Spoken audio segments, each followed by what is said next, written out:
খোজে ন হা সবে বিজেপি খোৱাব খোজে সঁচাকে খোজে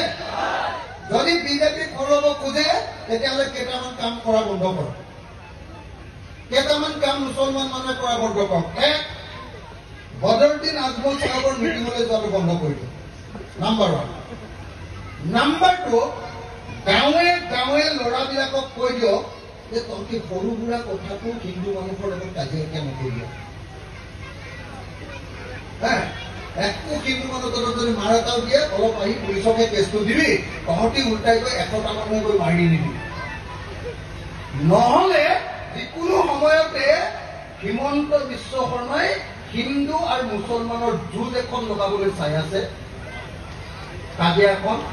মই কৈ দিছো দেই 26ৰ আগত যুঁজ এখন লগাবই হিমন্তই লগাবই যিকোনো সময়তে হিমন্তই হিন্দু আৰু মুছলমানৰ মাজত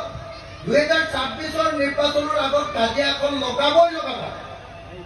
আৰু সেইখন যদি লগাব নোৱাৰে লগালে কিন্তু লছ আটাইতকৈ বেছি আপোনালোকৰ হ'ব হিন্দু মানুহৰ হ'ব কিন্তু হিন্দু মানুহতকৈ লোকচান আপোনালোকৰ বেছি হ'ব বুজিছেনে নাই সেইকাৰণে মই অতি স্পষ্টকৈ আপোনালোকক কৈ গৈছো যে আপোনালোকে নিজৰ সমাজত যেতিয়া নামাজ পঢ়িব সেইদিনাই শুক্ৰবাৰৰ দিনাই কৈ দিয়ক যে আমাৰ ল'ৰাই ক'তো টাউনত গৈ কাজিয়া নালাগে কৈ দিয়ক যে কোনো পধ্যে কোনেও চুৰ ধৰিবলৈ গৈ কাকো মাৰপিট নকৰিব যদি হিন্দু ল'ৰা এটাক পালি চুৰ বুলিও পালে তথাপি মাৰপিট নকৰি তাক পুলিচকে দি দিব নহ'লে সেইটোৰ পৰাই ডাঙৰ কাজিয়া হৈ যাব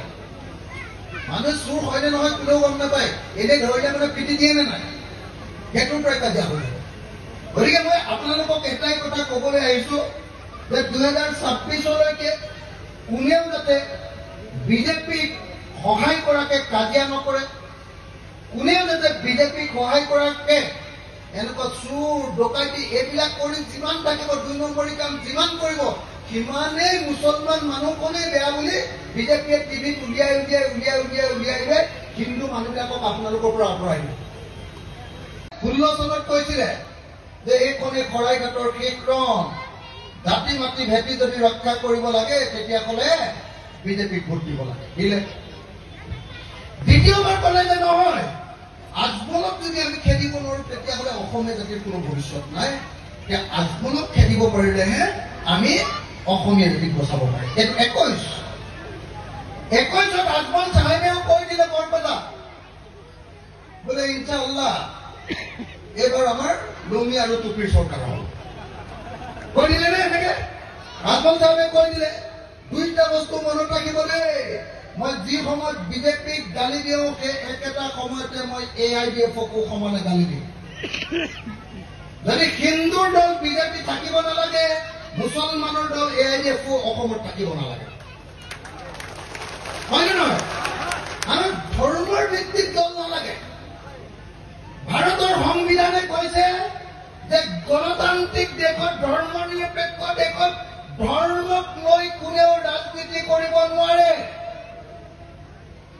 যদি ধৰ্মক লৈ বিজেপিয়ে ৰাজনীতি কৰিব নোৱাৰে তেতিয়াহ'লে AIDFও ৰাজনীতি কৰিব নোৱাৰে AIDFে যদি ৰাজনীতি কৰিব নোৱাৰে তেতিয়াহ'লে বিজেপিও কৰিব নোৱাৰে